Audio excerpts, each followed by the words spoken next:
Welcome to Cloudy with a Chance of Trust, a podcast for digital transformation leaders where we discuss the latest cyber attack issues, enterprise security strategies, and current security events so that you can successfully accelerate network and security transformation.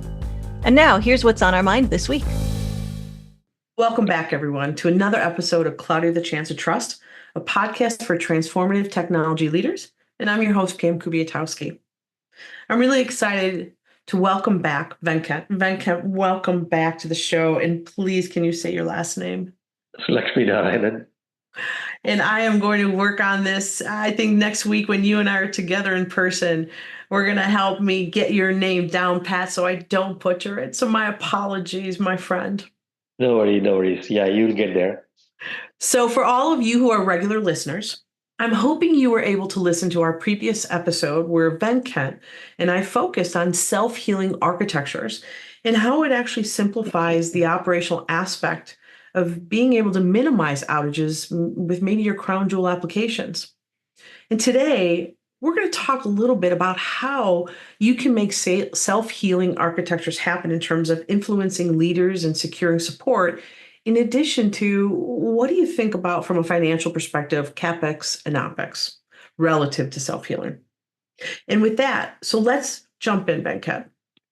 So thanks for having me, Pam. I'm excited to continue our conversation.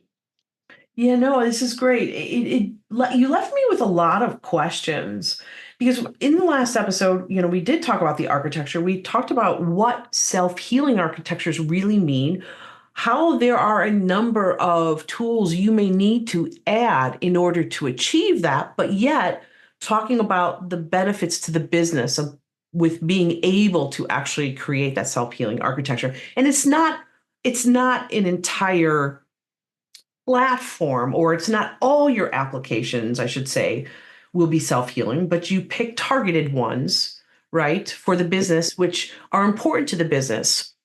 And so when you did that in your previous world, how did you actually approach the C-suite and the board with the concept? In addition to the concept, how did you articulate what it was going to mean to ServiceNow? Because you also had to bring in additional tools to create the self-healing architecture. Yeah, thanks. That's a very good question. So, see, getting the C-suite on board is not a very big deal. If you have a clearly laid out objective, what you're going to solve, how you're going to solve, and when you're going to solve, right? If you don't have this clearly objective and clear objective defined, and then also an objectively measurable success. Because most of the time when you have a bunch of technology geeks in your team, they love trying different technology. And they're like, kids in a candy store.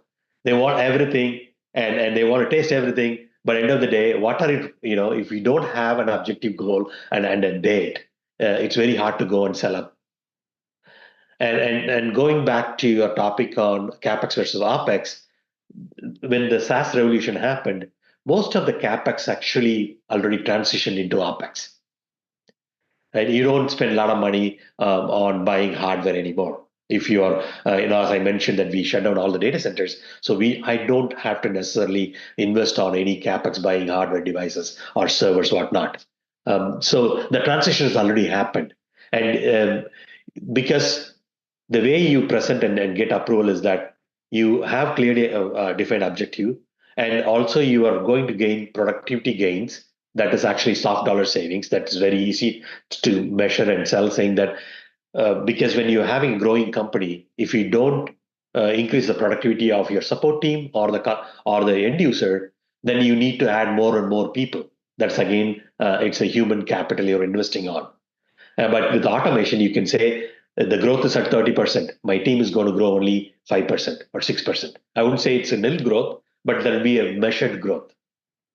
I hope I answered the question. No, you did. And so maybe some are out there listening thinking, okay, that's fine for ServiceNow because you really are a SaaS-based solution. For them in that traditional architecture who's kind of hybrid, half into SaaS, half into cloud, still on data center, it still have data center and so forth.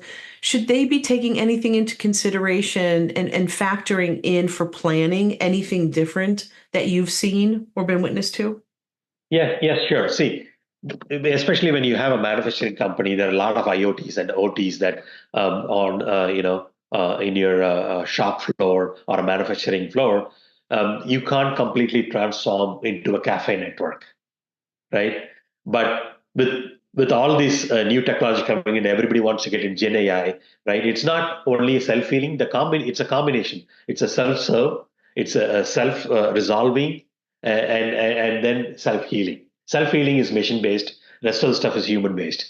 So so you can pick and choose, and how much I'm investing on keeping my manufacturing floor up and running in terms of technology investment, what I can do to, reduce the downtime or reduce the time spent on maintaining it, and that's a saving. That either it is a hard dollar saving or a soft dollar saving. If you're soft dollar saving, then your team has extra capacity that they can actually work on something else. I think you keyed into a point like for manufacturing. Because again, in my previous world, the first thing I'm going to think of is like, oh my goodness, we had so many old environments, right? That isn't like we talked about in the last episode. That isn't where you're going to focus this, right? Self-healing right away. You're going to focus on where is there a environment that it makes the most sense to start with, right, Venkat? In addition to, let's face it, those manufacturing environments is what is actually creating product, which is bringing money into the company and keeping the company alive. Yeah. And they're so important, but those aren't the right places to start when they're end of life, end of support, and you're praying they're staying alive, right? Keep that manufacturing floor running. But you focus on areas or environments that, to your point, it makes sense from a business perspective and also from a technology perspective. Is there anything I'm missing there, Venkat? No. You're absolutely right. See, because as I said, you don't want to go and impact the key revenue earners and making a lot of changes, because sometimes when you have machinery, you can't just rip and replace a machinery because you have a CNC machine that is cost millions of dollars to and then you can't just replace it to the new technology. But you can actually add complementing technology on top of it, where you can actually making your manufacturing floor more efficient. But for self healing, you can start with your back office. That's where a lot of opportunities exist. And then the final phase, when you get to a maturity level, then you can go and touch the shop floor. There you go. And so when you look at that, did you have to get your business leaders? So technology is one thing, but did you have to get the businesses in order to make these changes? Yes and no. But many of the transformations we did was actually optimizing our existing budget, reinvesting on the new technology and automation. So I don't have to go back and ask for more money. But at the same time, when we are acquiring a new tool, but it's not budgeted, but I have a clear plan that is going to pay for itself, then it's easy to go and sell even in the mid-year to get some budget, because you're not talking about 20 million, 10 million, right? It's about a few $100,000, right? It's very easy to go and sell that in the mid-year itself. When years ago when we were making the transition and I had to go around to all of the business units, to the leaders, and explain why we were going to make this change, right? To move over to Zscaler. And quite a few of them pushed back and says, we're not first, right? Let Joe over there go first in that division, right? Yeah. We're the ones keeping the business alive. It's really interesting to see what it took to get the business to buy in to why we should change. Why are we making this change? Even though my department actually self-funded the change, we found that the business leaders needed to say yes or no and feel comfortable with the change, because we weren't sure, were we going to break anything to get it to where we wanted it to be, right? And I think that is really key for organizations that everyone should really understand why. I was sitting on a call the other day, and one of our peers, Jay Patty, who came over for Regions Bank, he was actually telling someone, a prospect, telling them how and explaining how he actually made it fun for the business to actually change technology. And it was such an interesting approach that the business bought in because he made it enticing. He made it kind of fun. He made it he actually they were displacing their VPN with a Zscaler with Zscaler's private access. And the communication that went out, he said they actually put a headstone with the VPN's name on it, and that's what attracted people to open up the email. Right? Still, it's simple things like that just to get people to buy in, to start to understand the changes coming. Yeah. But that leads me now to the next piece where, and we did talk about this in the last episode about lifers. And the listeners of the show know I had an organization that had many lifers in it. I don't think Salesforce had anyone that was there 35 years, since Salesforce wasn't around for 35 years, right? Yeah. But can you talk a little bit about organizations, and for those organizations, how can they best empower employees to really be their best own resource in solving the IT challenges when you have that staff that really has done the same thing from a traditional architecture perspective? What should they be thinking about? How should they be thinking about helping their staff see tomorrow? Yeah, very good question. See, we talked about, anytime when we talk about transformation or any of the stuff in the enterprise, we talk about OCM, organizational change management. So when you talk about change management, we talk about mostly selling it to the internal consumers of a service or something, trying to sell it to them and say, hey, this is good, this is going to change your life. Mm-hmm. The OCM also applies to your team. Because you have lifers, you have to do the change management with them. You have to tell them what is there in it for them, and how it's going to transform their career.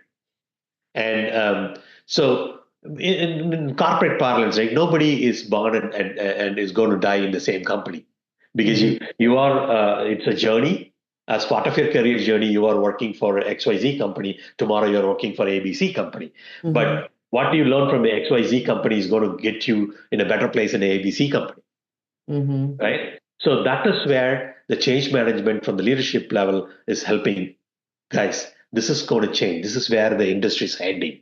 And I'm here to help you. Here are the resources, and get yourself trained for the next century or the next job. And that is how I was able to actually motivate my team to learn and new technology. I actually wanted to share some example, right? We were transitioning from an on-prem based contact center. I had a team of people who are managing that contact center. It's very complicated, a lot of hardware and stuff like that. I said, we're going to go to SaaS. So the writing is on the wall. The team knew immediately that a 7-member team managing that infrastructure globally, they know when you go to SaaS, we don't need more than 2 people. And immediately it is like they're stressed out. Then I called them and said, you don't have to stress out. It's going to be a year for us to transition, and we have to transition to scale. And also, we are spending $4.5 million today, and it's going to reduce us. Then we ended up actually spending $150,000 a year instead of $4.5 million. This is just on licensing. And subscription and support. I'm not talking about the human cost, right? Right. The labor cost of it. Then I told them, you have 18 months. Let's do a chart. What is your primary skill? What is your tertiary skill? And put a map. What is you're interested in? Mm-hmm. I'll get you the resources to get. So you won't believe, I had a telecom engineer who was hardcore, contact center guy, ended up being a ServiceNow administrator and developer. Wow, really? Yes. See, it comes to actually taking and reskilling and upskilling, right?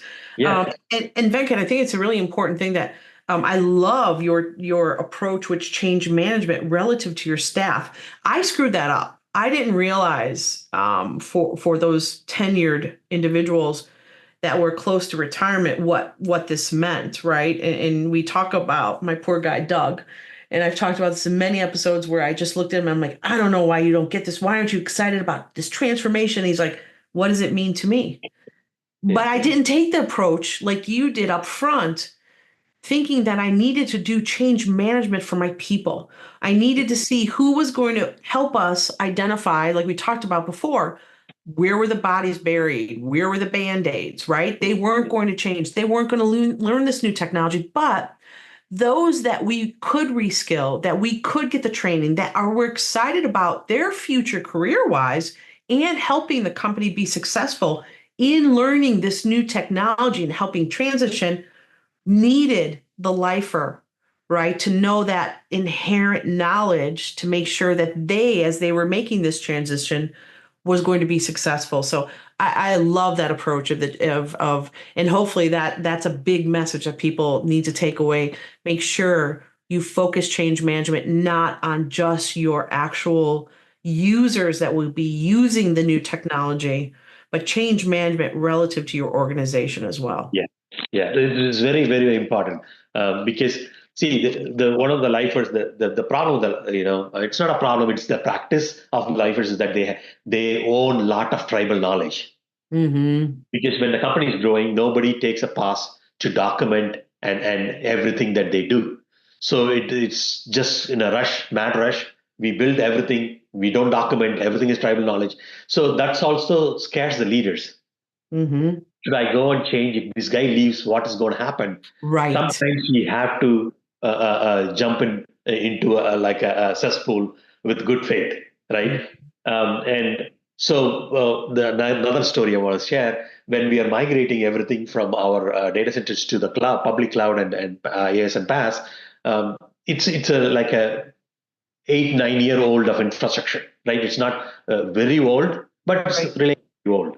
And then, so we did an inventory of all the applications, all the connections between the applications, things like that. Some of the applications we couldn't even find the owners because people left and things like that. Then we monitored for a while and then said, okay, let's take a step. We're going to migrate it, and it's going to shut down. Let's see who screams, but let's stay tuned, right? So it is a risk. We know it's a measured risk, but we ended up taking it because otherwise I would not be able to close down all the data centers because there will be a lot of legacy stuff sitting there. Nobody wants to touch it because they're scared something's going to break.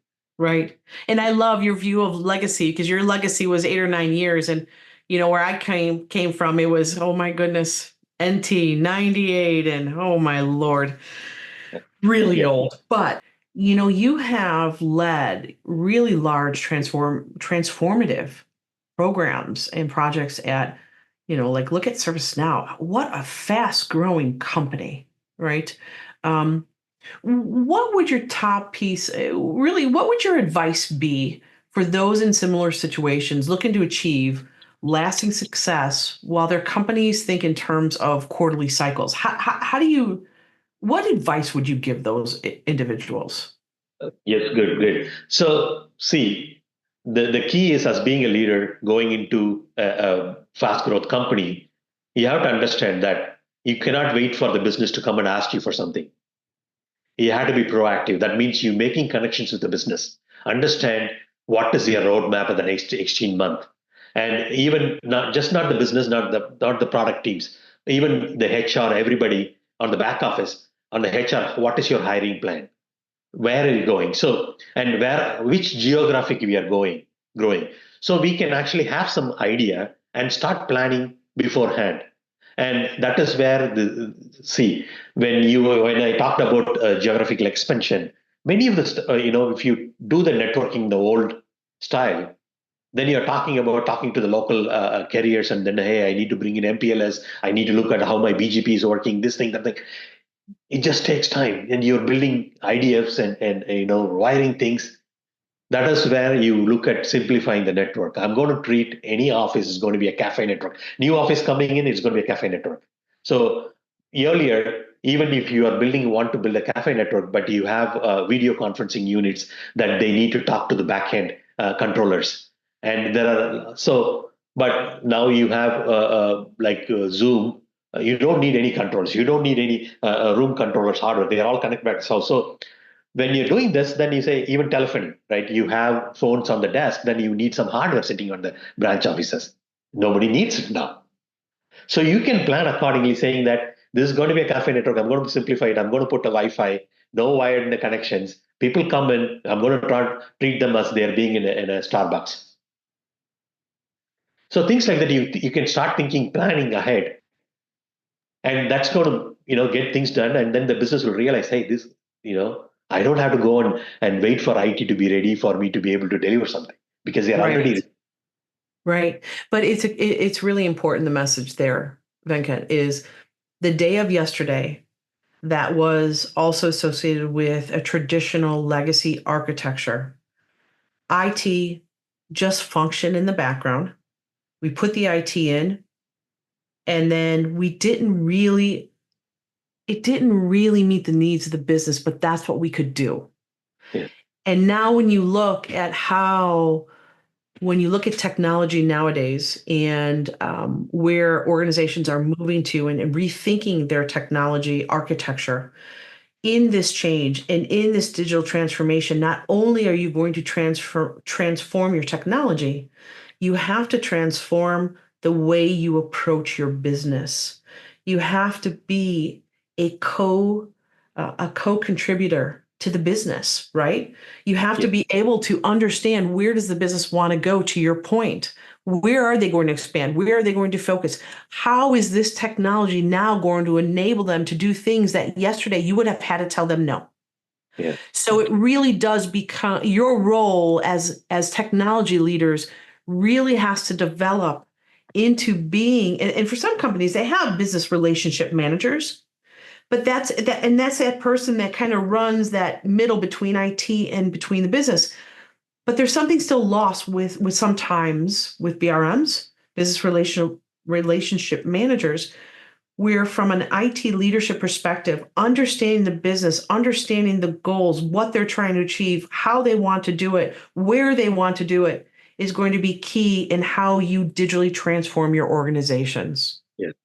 Yeah, you're absolutely right. Yeah, that's very key to understand, having a good knowledge of where the business is heading. And see, being in a technology in Silicon Valley, the companies blow up bigger and then shrinks very soon. You can't even think that you need to cut down a lot of your expense. So that is when you need to build this infrastructure very flexible enough that you can actually scale and shrink. Mm-hmm. Almost on demand. Right. And that is the important strategy every leader in IT should have, because yes, you supported the business when they are growing like crazy. At the same time, you have to support the business when they are trying to shrink and then cut, try to save the bottom line. Right. Getting more efficient. Yeah, more efficient. So the self-healing, all these things will help you in that, because you are not making heavy capex investments. You're not building a lot of stuff, that can't be moved or that can't be scaled down as needed. So scaling up is one thing, and I also plan for saying, hey, I'm scaling up. How soon I can scale down if I need to? Being able to burst up and down is so important. Yeah. Again, it's because of this change in architecture that allows the bursting abilities, right? Yeah. It's so important. This Venkat has been a great conversation. I so have enjoyed our time together. Not to mention, just so happy that you've joined us here at Zscaler. And Venkat is a resource for any of you out there listening. Please reach out to him if you have more questions. He's on LinkedIn. We'll make sure that you have the information, and he will post this episode as well, so you can reach out directly. But Venkat, thank you. And to all our listeners out there, hope you enjoyed this as much as I did, and have a wonderful afternoon. Thank you, Pam. Thanks for having me. Thanks for listening to Cloudy with a Chance of Trust. Check back with your podcast provider regularly for more episodes. Statements by Zscaler podcasters and guests are informational only and should never be construed as legal advice. You should consult with your legal advisor on matters related to you or your business. Zscaler makes no warranties, express, implied, or statutory as to the content of this podcast, and it is provided as is. Content on this podcast may contain forward-looking statements that are current as of the date of recording and subject to change. These statements are subject to the safe harbor provisions created by the Private Securities Litigation Reform Act of 1995. Full legal disclaimers are available at revolutionaries.zscaler.com. Copyright 2022.